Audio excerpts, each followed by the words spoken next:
becoming the shot caller for this Rogue Warriors team, as he was confirmed to be last year.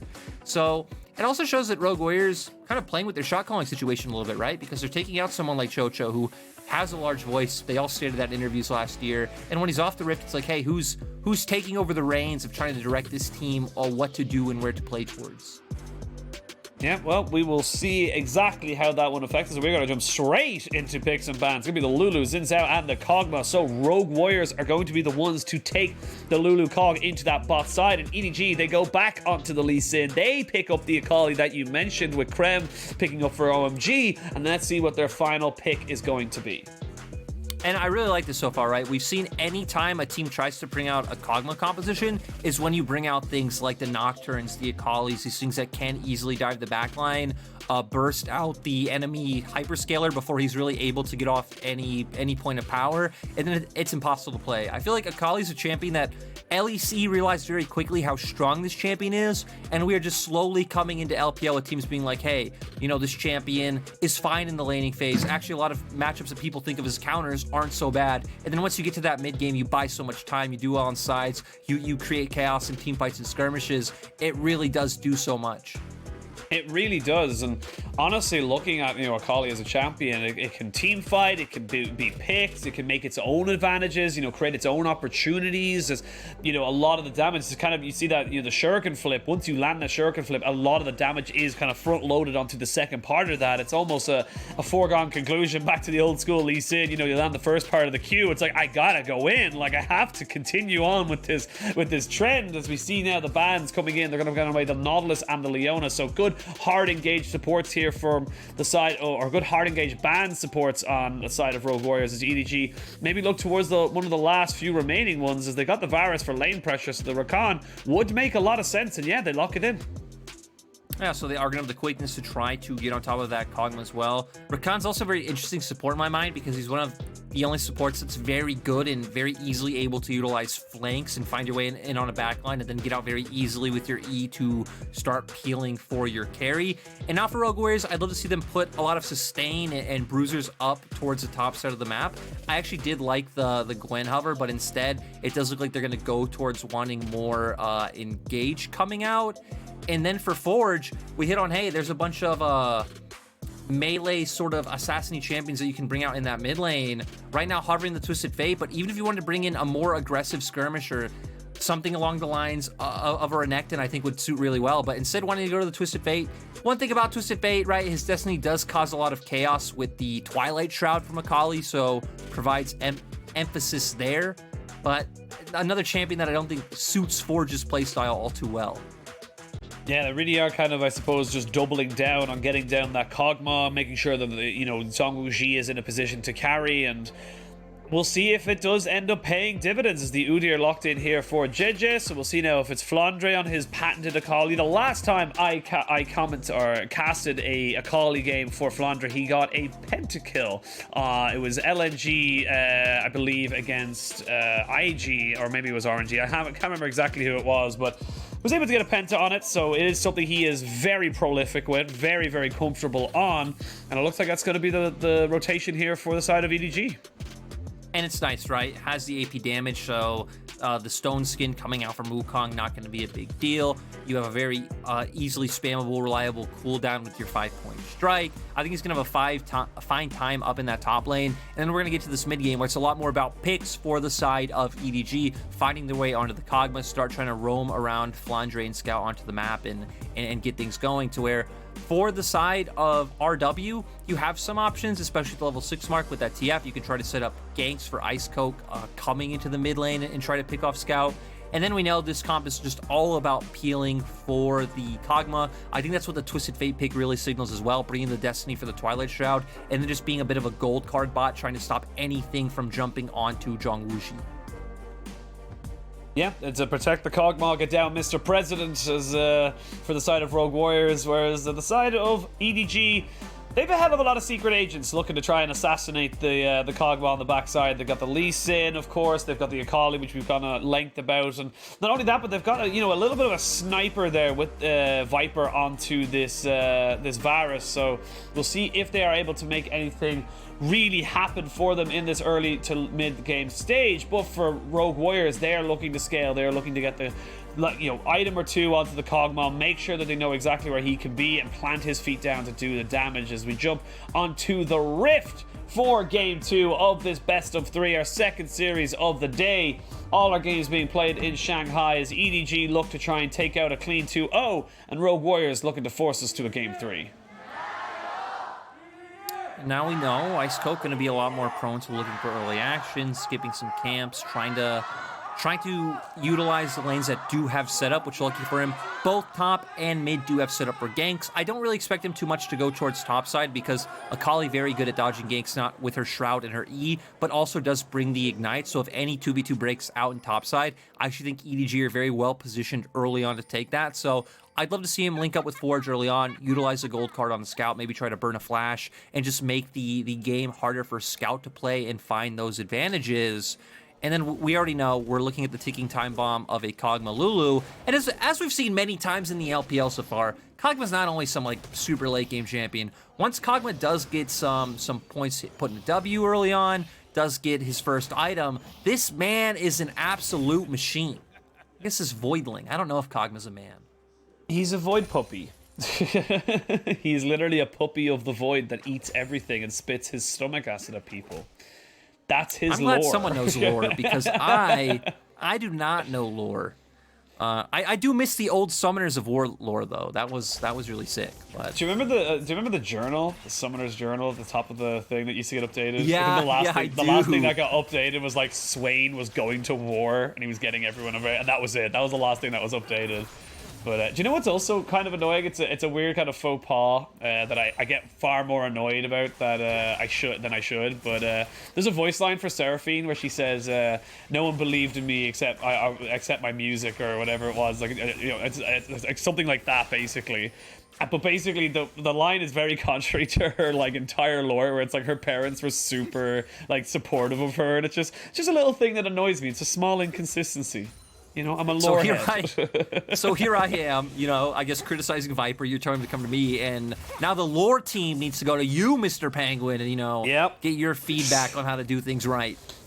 And honestly, if they need a hand, I have a plenty of suggestions for some editing. I'm also very sad that they got rid of Oriana's original lore. They changed it. She's no longer just this horrific zombie robot that was created because some guy's daughter went to the League of Legends and died. That's basically what it was. So. But anyway, enough about lore, enough about everything that's happening in the background. Let's talk about the game, because right now we're going to see the junglers both onto their Scuttle Crabs, both respectively taking it there. But we can see Ice Coke maybe looking to go see if he can get something done in this bot side. And it's funny, actually, something I did want to kind of get your take on as well is that, we obviously talk about Kog'Maw, we talk about how he is late game scaling, but the Lulu Kog'Maw is an oppressive lane in the first few levels, and you really can get an advantage with it, before pre-level 6. Yeah, I mean, especially like this when you're in a double ranged against range plus melee matchup. Kog'Maw, Jungwuji can have such a great time of looking for these trades. We see the picks damage coming in as well after, things like the E are set onto Jungwuji or onto a minion. So very oppressive coming out. For Viper and Mako, it's going to be about looking for windows later on, which is going to be when the chains of corruption and quickness are able to come out. Trying to combo that in with JJ going for a gank as he's looking for one mid. Oh, you flashed after the Q and had already been hit, my friend. That's going to be an easy kill. First blood back onto the jungler of EDG. And honestly, it's the exact same thing we saw in Game 1. JJ knowing that with this Lee Sin priority, they can make this work. And it's just one of those things, right? Comes out from base, doesn't clear any of his camps yet, just looks straight for that mid lane gank because they know that they have the power to set it up with the flash. That was the exact play we were talking about, looking for Rogue Warriors to set up. And sure, Scout is a bit more mobile, so it'd be much harder to kill him, but even forcing out a flash makes it so Scout would have to play safer and then isn't able to look for the plays like this so freely. So we're going to pan to the top side and see Flandre is slightly ahead. Looks like he'll only be about, a couple of CS up, but 8917 doing a good job to find trades, but that is because he already had a base, did come back to lane with the No Magic Mantle. Flandre was going to look for a base anyway, so it doesn't really matter that he goes down HP in that trade, and he's going to go back up towards top as, just getting a bit of a tease down in the bottom lane. Nothing actually going to come out from this. No kill pressure from EDG's bot lane as of yet. Yeah, just Mako showing intent, saying, I can't land it. The grand entrance is enough to get you down. As we can see, Ice Coke just being corralled away from this Vision ward. JJ just holds the mid lane just a little bit, and the nice little synergy that we talked about between the mid lane jungle, such an important combination for any team in international League of Legends, that they need to make sure that is going safely for them. And I'm actually looking just quickly down at the CS numbers, and actually I have to stop myself. The Q lands. There is a gold card locked and loaded. Scout still has Flash and the Dragon's Rage should he need it.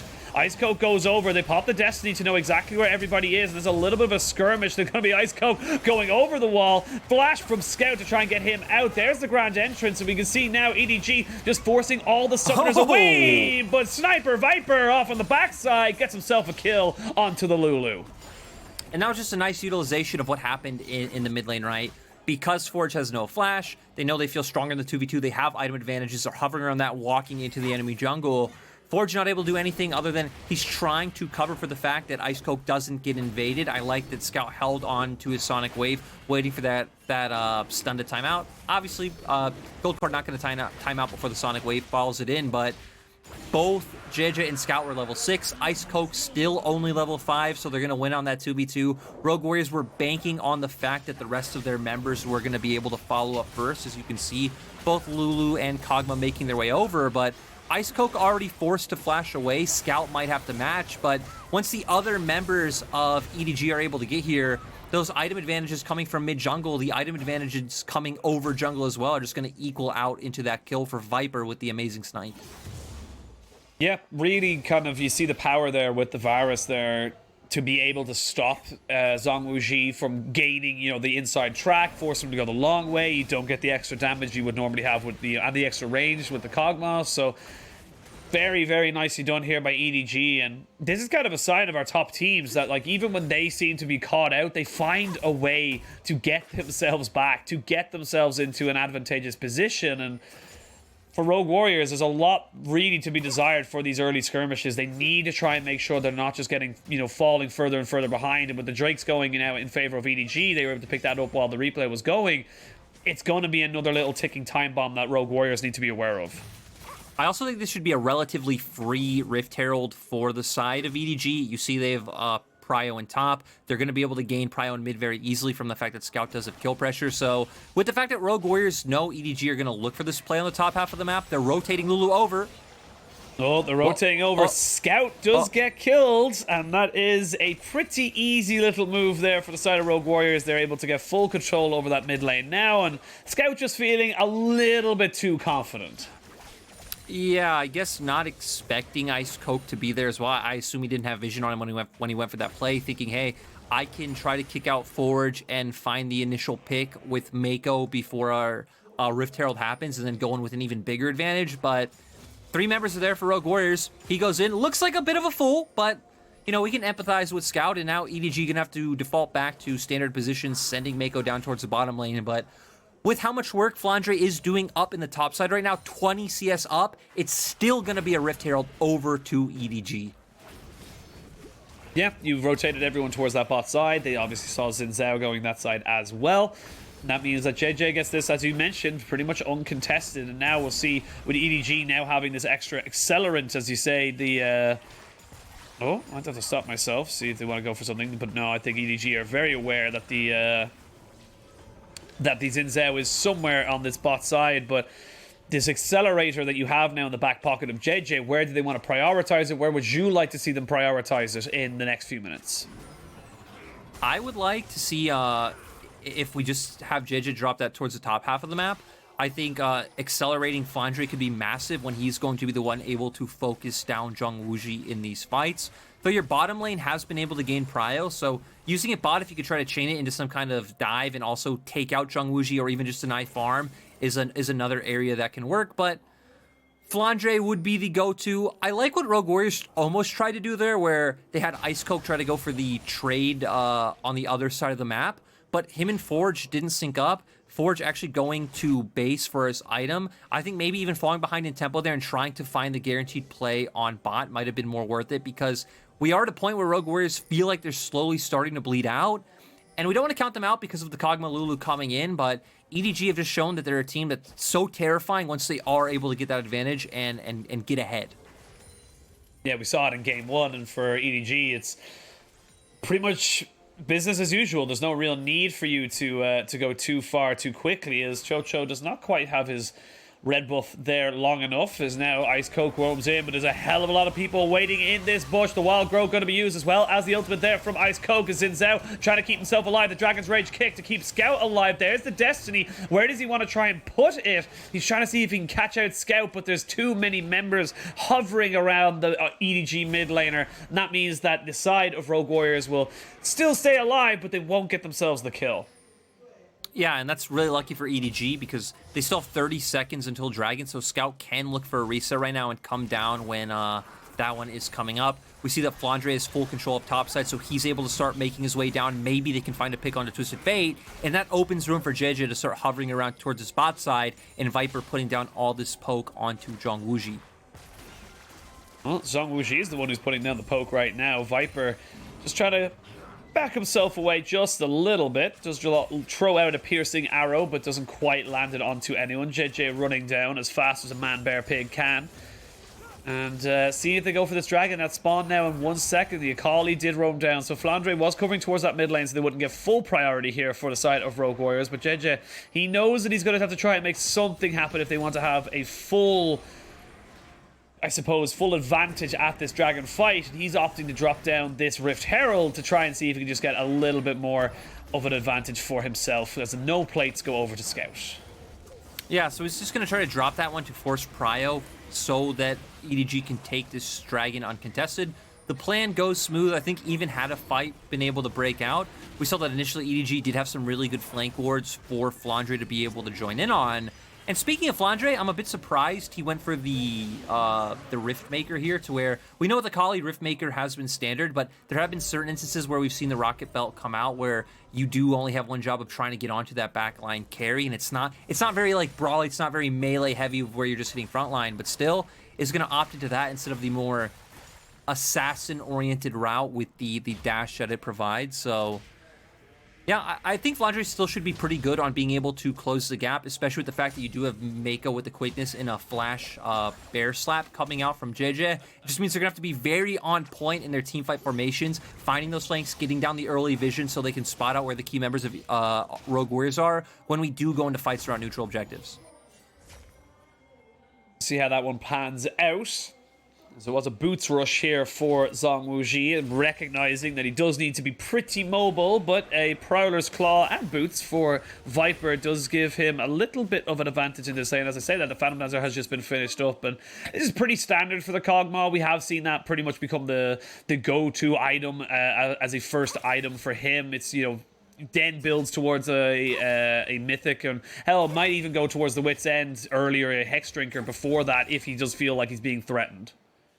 Yeah, a lot of time we see either the Phantom Dancer or Wit's End come out first. You know, if a lot of AP on the other side, we'll see the Wit's End. If not, we'll see Phantom Dancer. And then most time it has been that Gale Force coming out. We have seen Immortal Shield Bow just a little bit when your durability, the lifesteal, the shield coming out are much more important than that repositioning tool with the Gale Force. So I wouldn't be surprised to see Zhong Wuji going with the Gale Force build this time around. And now with no objective on the map, where we're kind of defaulting to the same standard scenarios, it does look like JJ's going to go towards his top side with Red and Rift Herald coming up soon. I think for EDG, you can expect them to default into taking both. And for Rogue Warriors, I'd love to see them go for that trade map play that we've talked about a lot over this series of like, hey, you know, you probably have to give up that top side. I don't know if you're strong enough to fight EDG on your weak side of the map. Start bringing down Forge, look for the Destiny play, get Ice Coke involved in the lanes, and try to get down some turret plates. I guess turret plates are gone. Get down the turret for Kog'Maw. Oh, speaking of getting the Kog'Maw going, you can see Viper just getting peppered down here by the Bio Arcane Barrage. Really difficult for him to do anything about it. It did cost all of Zhong Wuji's mana and the Wild Growth, but now EDG do not have priority into this bot side, but they might want to try and change that. Scout and JJ roaming up, but good wards here from Rogue Warriors do spot out the mid and jungle of EDG. Well, we'll have to see if we go for something slightly different. Is they're going to jump onto this one. TP comes out straight away. The Destiny has been popped. They all jump in. They're all clumped together. They're all dogpiled on the Void Puppy. The President is down. The President is dead. The Shuriken flip is landed as Ice Coke gets himself out with a flash going golden, as we can see there. Flash! Dragon's Rage, and a flash over the wall means that Mako and JJ can still follow. And out of nowhere, EDG can just get an advantage like that. And it's just a massacre. You were just about to say about how, now EDG doesn't have that prio going into the bot side, but if you want to force prio, is 8917 living a little bit on knife's edge? I think he's going to be fine, okay? A lot of potential action breaking out, but we are still good. But yeah, if you want to force prio into the bot side, we saw what Jiji did. Run from top, path through mid, guarantee that Scout's able to push out that lane safely, and then send all your members down towards that bottom half of the map. Flandre even following up with the TP, and then Zhang Wuji caught himself in a little bit of a detrimental position to where, hey, like you said, they all dog piled on top of Zhang Wuji. He goes down. Now Rogue Warriors not feeling confident they can take the fight, and we're gonna see how it all started. JJ was just on the top side of the map, started running down, wanted to look for this engage onto Ice Coke. Zhang Wuji and Chocho, I think, are Mako. so aggressive with their positioning, because look at where EDG all are. They are all here. Viper's going to wrap around from the opposite side of the choke. I like that you highlight Mako, but you just made it so they're so easily able to follow up onto the bot lane, and then Mako just able to keep it going with the W, consistently finding these engages. Very highlight player in this team fight, but I feel like Rogue Warriors bot lane just made it a bit too easy for the side of EDG. Though, even Ice Coke, right? You saw Jiji and Scout walking through mid towards spot. You weren't able to follow up. You weren't even prepared to have 8917 starting his TP and matching Flandre to start off the fight. So Rogue Warriors just being caught with their pants down a little bit. Yeah, just not really respecting EDG coming down, having that global pressure, of course, with Akali just finishing off the Riftmaker as well. So very strong moment there for the side of EDG, and they've got themselves a 4,000 gold lead out of nowhere. And this is kind of a testament to our top teams, where they just randomly get one fight and then everything seems to go to absolute hell for the other team, and there's nothing you can do. They just build advantage, and they keep building that advantage, as Ice Coke maybe feeling like he wants to go for this fight.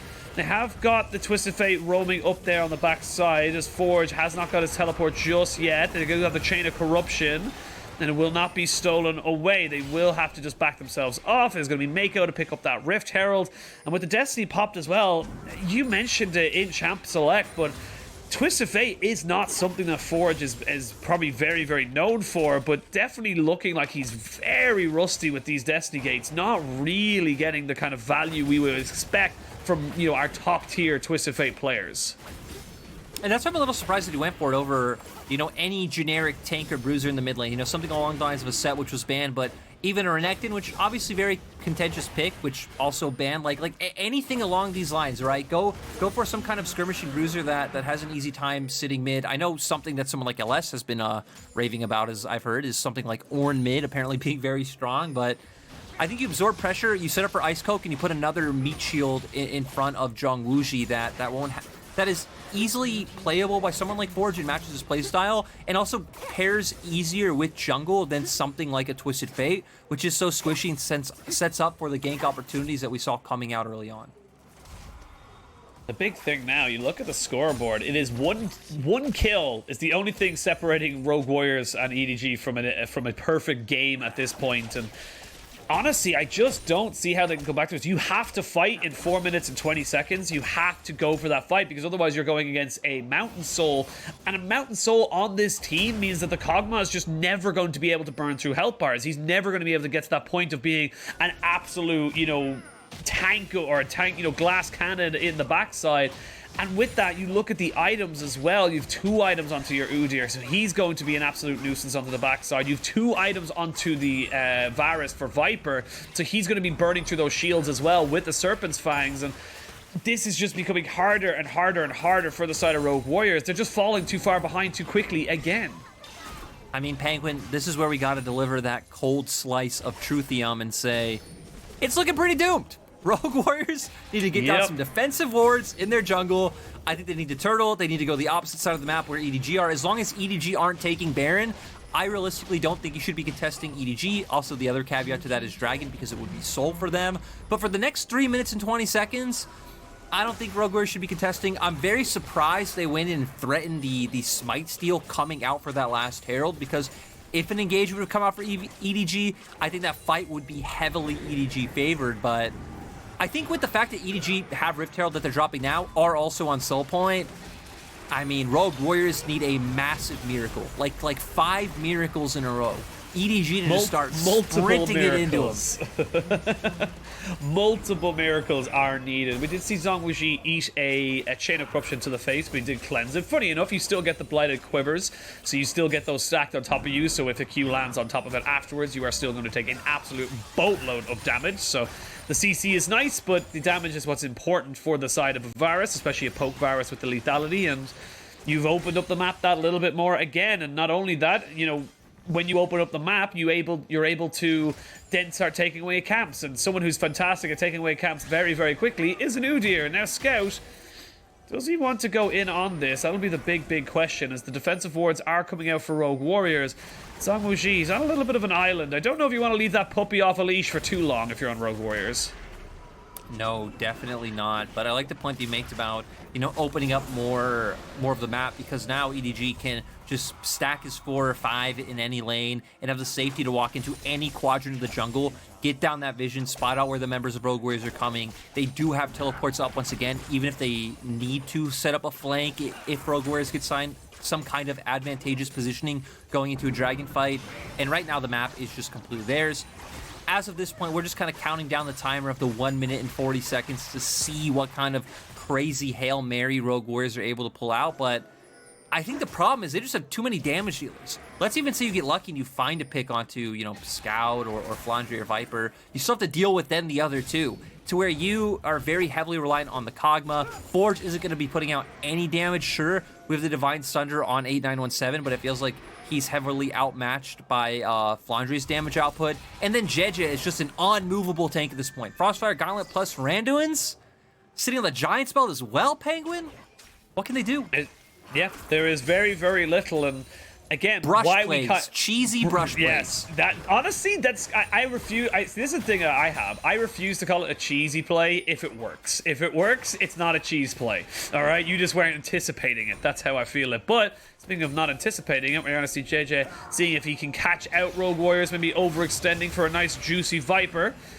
You can see there, you said the unkillable tank, just nothing they can do. They can't really go up against him, but this is why we highlighted EDG, you know, the history of this organization, the dynasty that was between 2014 and 2018. You'd say this is a team that has been at the top of the LPL and arguably, you know, no disrespect to Rogue Warriors, but should be absolutely dominating in these kinds of series. And we're going to have to stop myself very quickly as we see the Destiny Gate coming out. We have the Chain of Corruption completely whiffing, but you can see Zhong Wuji only taking 1 piercing arrow and already down about a third of his health. And Scouts on the backside, the grand entrance, the knock up, the knock back. Flandre gets himself the perfect execution. The rest of the fight is a 4v5. It's a bit split off on the backside though, as the Wukong does die. They do take down the unkillable tank. Turns out he was killable in the end, as Scout just playing a little bit of mechanics there. Doesn't really want to go in on top of that, but that is going to confirm the Mountain Soul here for EDG.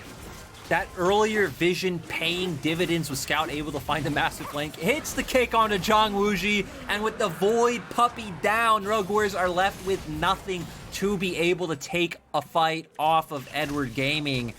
And you know, going back to your point is, you know, I guess we can walk through the replay pretty quickly, Penguin. It's EDG are very far ahead. We do see Ice Coat going in, Forge trying to follow up, and EDG right now, they just have to buy time. 8917 doesn't have an avenue to go in, but Scout finds the massive flank, is just going to be able to find the perfect angle on Zhong Wuji. But nice job by Mako and Jeje, kind of forcing him into that corridor as well, making it even easier for Scout to find. And then 8917 tries his best, and sure, Jeje does go down on the opposite side of the fight because they're fighting with numbers disadvantage there, but at the end of the day, EDG get the big prize of the Dragon. But as I was saying, to me, the craziest part about EDG is just how many times they've reinvented themselves around different players, right? We've seen different cores come out numerous times from EDG, typically similar play styles, and it always works out. Yeah, it really, really does. The back-end staff for EDG and, the organization as a whole really do deserve some applause and some commendable efforts, as we can see now a 5,000 gold lead for EDG at Dragon Soul. So the actual gold lead is probably more akin to about 8,000, and they're setting up for a Baron. So Ice Coke just jumped straight onto JJ, but even with a Mountain Soul on top of all the items that we already talked about, he is just not going to be going down anytime soon. We have got the Immortal Shield Bow passive available here for Zhong Wuxi. No flash for the Kog'Maw, so he's just relying on his Lulu and his cleanse. But there's just nothing they can really do. For EDG, they're going to probably push in all these waves, take away all the resources, and then just keep threatening the Baron, because even if you do try and, let them have that, I think the Baron's the final nail in the coffin. It will give them the extra little bit of push, a little bit of oomph that the side of EDG need in order to end this game. Oh, definitely. I mean, I even feel like EDG are probably strong enough to where if they play it correctly, they could even dive inhibitor turrets at this point, but no reason to do that. They're going to play it standard. They're going to take vision. They're just going to go onto the Baron, and this is where Rogue Warriors, I think, need to contest, like you're saying, with the fact that they have Soul. That would be the nail in the coffin, but Forge going to try and find an angle. Flandre doing a nice job of playing keep away, though.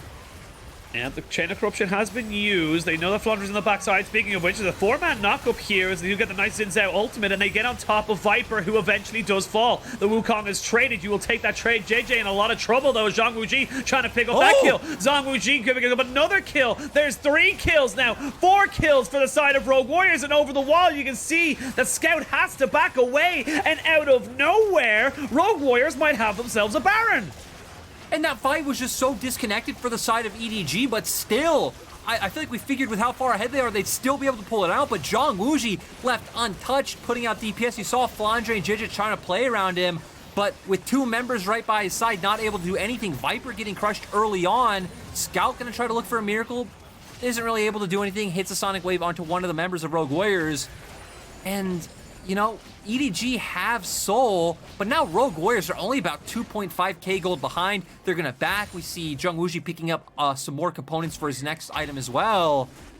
And I mean, that's a massive win for Rogue Warriors. There's no other way to say it. We're going to see how it all started here. Rogue Warriors coming in with Forge. Ice Coke's going to be the one to lead the charge. He's going to find and engage right onto Viper, going straight towards him. 8917 going to do a good job of comboing up with his ultimate, and Viper's just going to get instantly deleted. But I like that the other 2 members of Rogue Warriors are also just playing keep away and letting Kog'Maw be able to deal all the DPS possible. But Ice Coke with an amazing ultimate wasn't able to go down and is just able to keep charging forward. Ice Coke with the refreshing engage there onto the back line, and you can see now without Viper having the flash, without him having the cleanse, he just wasn't really useful in that fight. And now things get a little bit more spicy, a little bit interesting. You have this Baron right up until this Elder Drake spawns, and I don't care if you have a Mountain Soul. If you get Elder Drake on the side of Zhang Wuji, on the side of, Ice Coke as well, they will just burn through health bars. They will be able to get those last little bits of health down on top of EDG, and this is where it gets a little bit scary for them. Now, I will say that EDG are still in the advantage. There is still yet to be a turret taken by Rogue Warriors in this game, so very much a lot of standing gold available to them should they be able to go for it. But for EDG, they need to be a little bit more respectful. This Void Puppy is slowly but surely getting to that 1v9 potential. It's one of those things, right, where a massive gold advantage can give you a lot of leeway in how you're able to play out your composition, but you're right, with that gold gap closing, with Baron being on the board, it feels like, especially Flandre and Scout, can have to be a lot more decisive with finding flanks onto the likes of Zhang Wuji. I think Flandre can probably still just jump forward, but especially Scout going back to what we saw at that last TP and getting that kick onto him. He does have flash up now, so this fight, the next fight that happens, should even be potentially easier for the side of Rogue Warriors now that they have that to rely on. But still, that last fight was very split. We really only saw JJ and Flandre trying to make their way onto Zhang Wuji. So I feel like we need to see a group effort coming out like we've seen every other time, right? It was Mako getting involved. It was Scout finding the flank. Flandre there to follow up with his ultimate. So that same formation not able to come out when you are forced into the Baron pit by Rogue Warriors.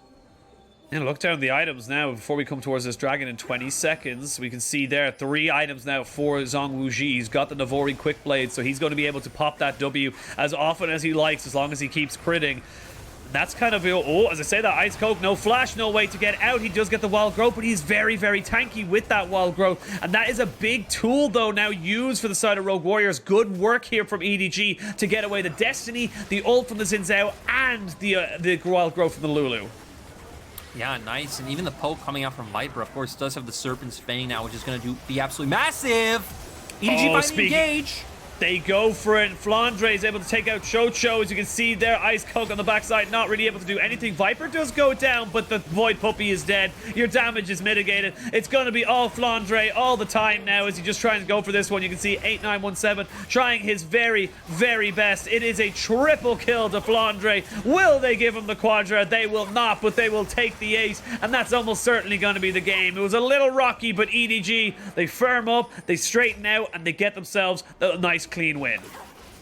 I mean, it looks like they're kind of split, right? We see them now realizing, hey, that timers actually aren't long enough. We see that Zhang Wuji's going to come back up in 15 seconds, so they're going to let Scout secure this turret. I don't think he should be able to get himself an inhibitor, and EDG are going to be happy just taking away the Elder Drake.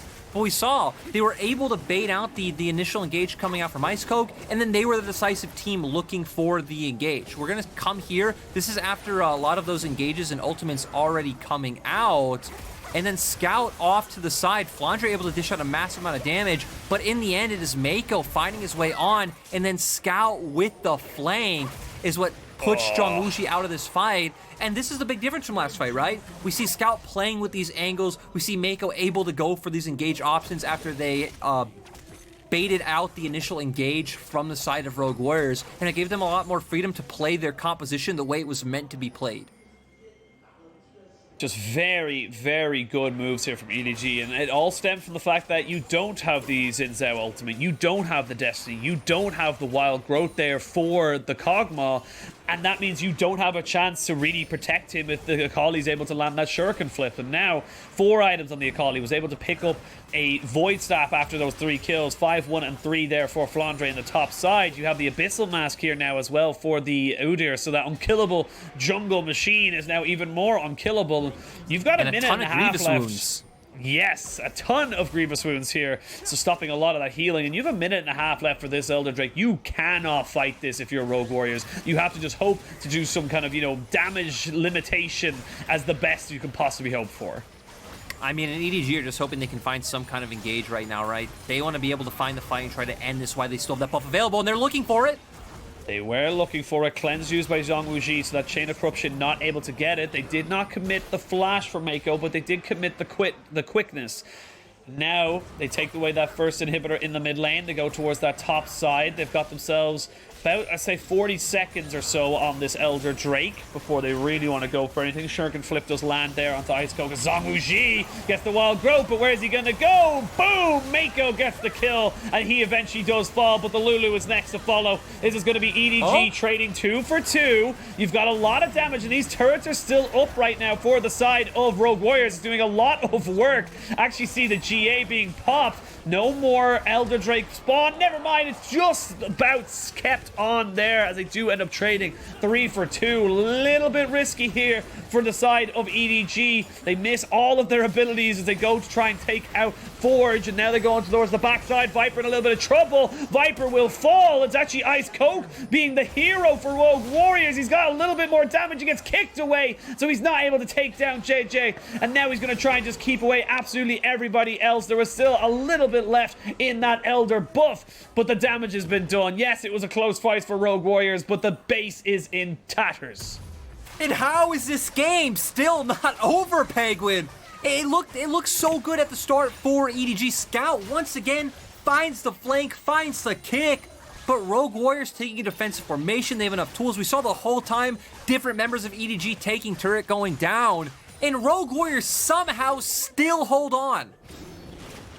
Every single advantage has been going over to the side of EDG. Apart from that one Baron, it has literally been all EDG all the time. And this Void Puppy, and actually I must say, and something we haven't really talked about at length, but 8917 being able to find access to Viper to really delay this kind of big push coming in from EDG has been absolutely key for the side of Rogue Warriors. He really has been a massive shining light for them. And now you have 4.5 items onto the Twist of Fate. You have yourself, you know, looking towards that GA now as well, and the stopwatch for Zhang Wuji. You have items here for your carries, and this game isn't as clear-cut as it was about 5-6 minutes ago.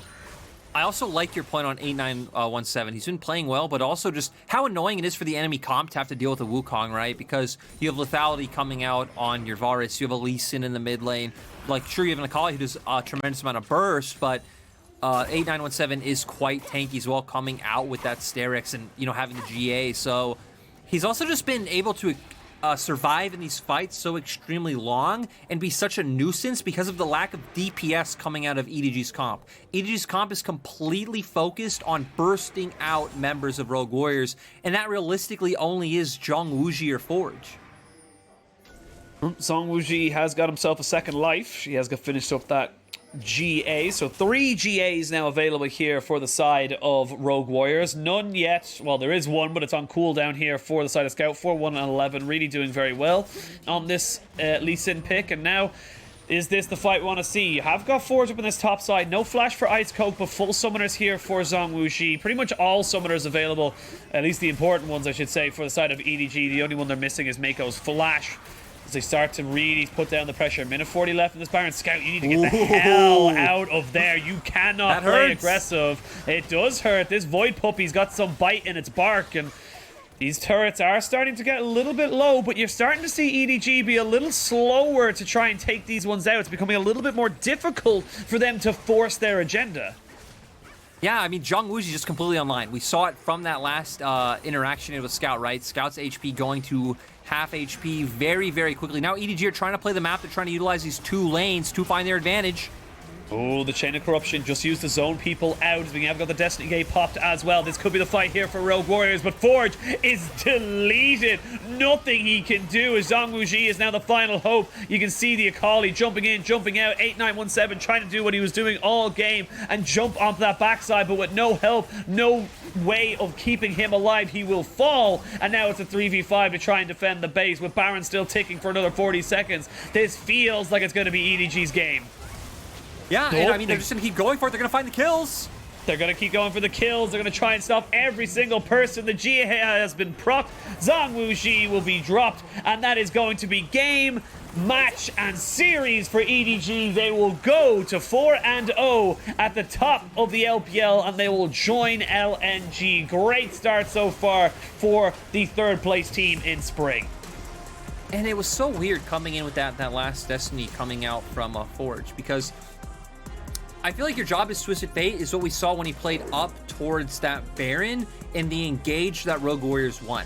Because it was him and Chocho that sat right next to Zhang Wuji and played defense, using the gold cards to keep members like Akali off of the Kog'Maw, and then Lulu there with the ultimate. Because when you send TF in too early, not only does he obviously just get outright burst, but you saw then once Flandre does make his way past the front line, you have less ways to peel the Akali off your carry. So we quickly have to see Zhang Wuji flash away. So, you know, obviously EDG were still winning. They were still in a favorable position, but it definitely felt like with a bit of different play coming out from Forge in the end, that, you know, who knows how that fight would have went if Flandre jumps in onto Kog'Maw. He gets gold carded. Lulu shields are there. Lulu has ultimate, and you're able to pop him. You have 8917 and Ice Coke doing work on the enemy backline. It could have been a completely different game, but in the end, EDG pulled out.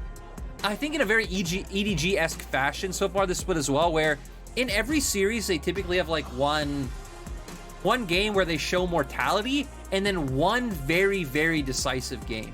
So I do think at the end, though, they showed us that they were able to adapt and play the map a little bit, right? Because they didn't just all 5-man stack bot lane. They were playing with 2 waves, trying to pull Rogue Warriors apart. So there still was a bit of adaptation coming in from EDG in that game where they almost floundered. Little bit of a shakiness towards the end, but, you know, a win is a win, and you will take that one there for Edward Gaming. And again, I still maintain, I do like what we're seeing from Rogue Warriors. They're committing to, and this is kind of what we've been saying about some of the teams like V5, TT, and Rogue Warriors. they are showing small glimmers, small little silver linings of like, okay, this team can coordinate, this team can make things work. And honestly, I think if I'm on the side of Rogue Warriors, like the two I'm looking at are Ice Coke and Zhong Wuji. These guys really were, and to an extent, 8917 as well had a very good early game, or mid game, I should say, but it's just not quite coming together for them. And it's really difficult to, when you're rotating people out, when you're trying to find out what pieces are working for you, to go up against someone like EDG and really try and take the two of them. So I'll be waiting to see who gets their first dub off of these three teams. I'm very excited to see who gets the first dub, but there is definitely hope for the side of Rogue Warriors to, improve off of last split. I think the big thing Rogue Warriors need, first of all, is like Forge needs to find his stride, right? Because I think Forge has been one of the most, he's been heavily underperforming relative to other LPL mid laners pretty much ever since he came in as a full-time starter. Showed a ton of potential when he subbed in for EDG in 2019, but ever since, it's just been that. It's been like a dream of what was. And for Rogue Warriors, they don't have any sub mid on their roster. They do have two junglers, they do have two supports and 280 carries, but 8917 and Forge are all they got in the soul lane. So I think Forge especially gonna have to massively step up and again, maybe try to go back towards a different identity or that former identity and follow in the footsteps of other players like Duinby, like Cream, these players who just play what they're best at and they build around that. They build around, maybe the strengths or limitations of a player's style and they make it work. Because this game, and even game one, right? We saw Scout having such a free time, and especially the mid-jungle 2v2. Really no interaction between Ice Coke and Forge at all in this series whatsoever. When there were definitely opportunities, they definitely had champions that could have linked well together earlier on, but we saw EDG always getting there first and just having the best of them. Yeah, and honestly, I think that we mentioned it a little bit in the cast that in this meta, and specifically in the LPL, you need a solid mid jungle duo. You need that connection. You need that communication in order to go up against the likes of JJ and Scout. To go up, which on the opposite, on the flip side of that particular coin. Again, early aggression. We're able to move in there with the Lee Sin and the Udyr, get first blood, able to kind of keep pressure down and roam with each other. We saw it in the game one as well with the Diana and the Lee Sin, and it's definitely something that you just need to have, and it's something to look out for and see if it does improve for the side of Rogue Warriors. But we're going to talk about our man of the Rift, our MVP from game two. It is Mako on the Rakan, and honestly, thoroughly deserved. We saw him just do so many great little engages. So many times he was able to get himself right on top of the Zhong Wuji's Kog'Maw, and really set himself up on his team for success. Yeah, he would always find his way under priority targets using the quickness onto multiple people. I also love the clip of where he does a nice job of chasing Zhong Wuji down and pushing him into that angle where Scout's coming from the flank. And a lot of moments where we were looking for decisiveness to come out from EDG with this composition, Mako was always the one leading the charge, and it was coordinated very nicely with Scout in a lot of moments. So the two veterans of EDG doing a nice job of coordinating and showing up together, and Mako in that first game, the first support to hit 6,000 assists here in the LPL. So it's great that he's able to get an MVP in the following game on the same day. Yeah, 6,000 assists, the first person to do so. And it's weird. I look at Mako physically and I'm like, he's not that old. And then I remember he has literally been around for years. He has been around for so long in the LPL. On the first MSI.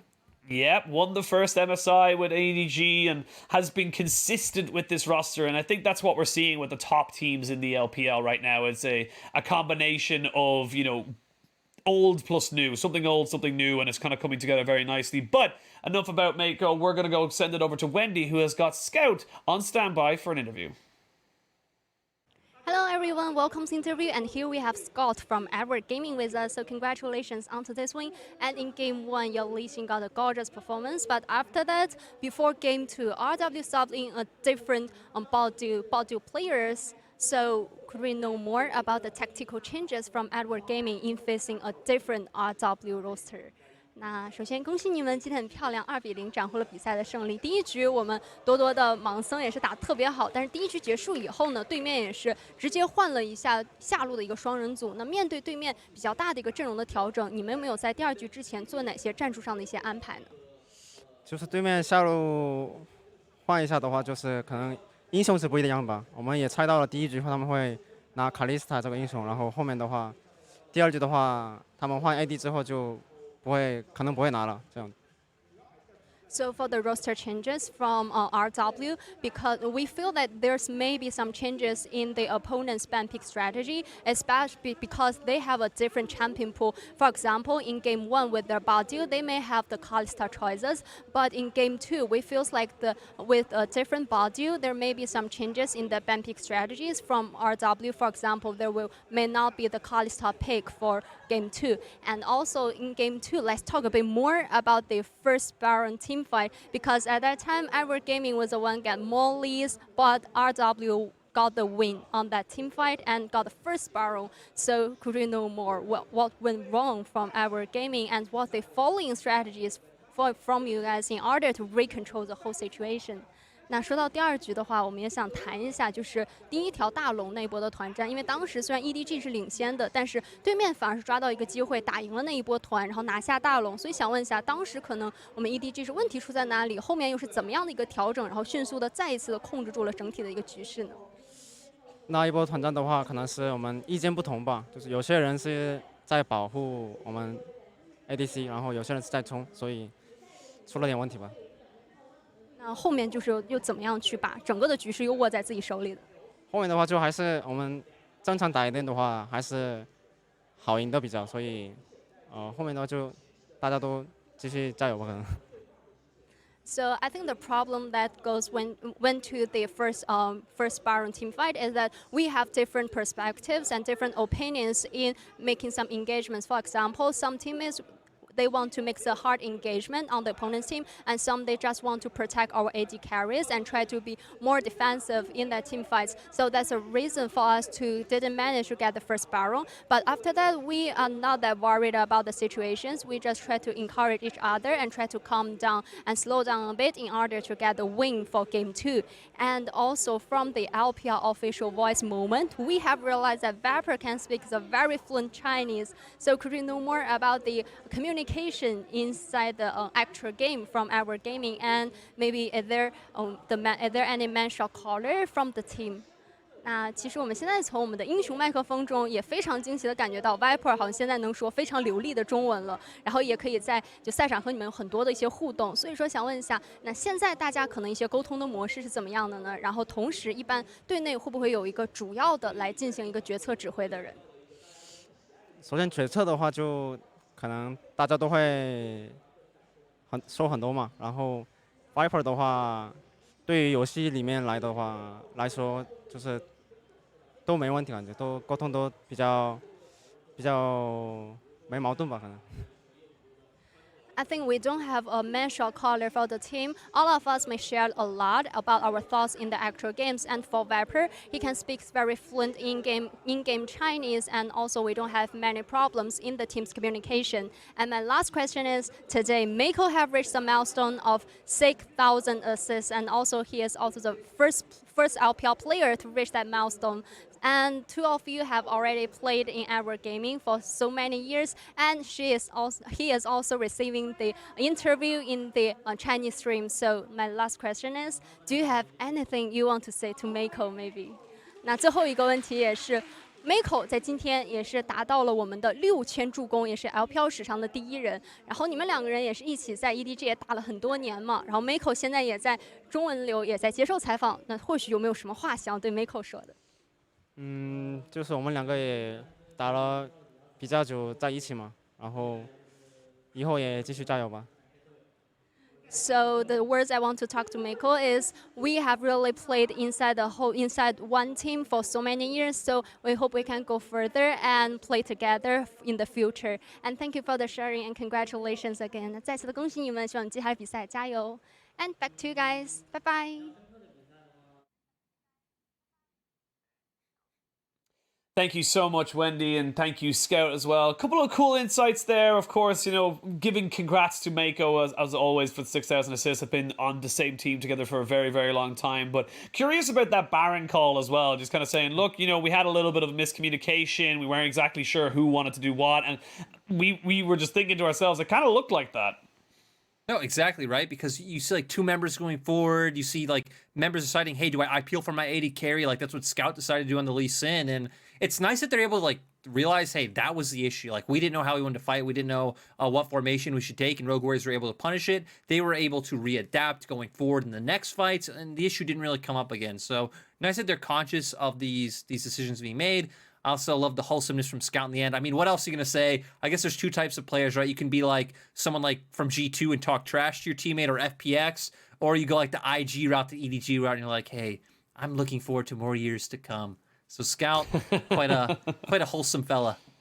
We do appreciate it. Is. We do appreciate the wholesomeness, because if any league has enough, fuel in the back end to talk trash on anyone internationally, it's the LPL. But it's, nice to have that little bit of extra, I suppose, stay hungry, as they always say. But we'll have to see now how EDG kind of progress forward throughout the split. But that is all that we're going to see from that game. We're going to go to a quick break, and when we return, we will have our third and final series of TT versus FBX.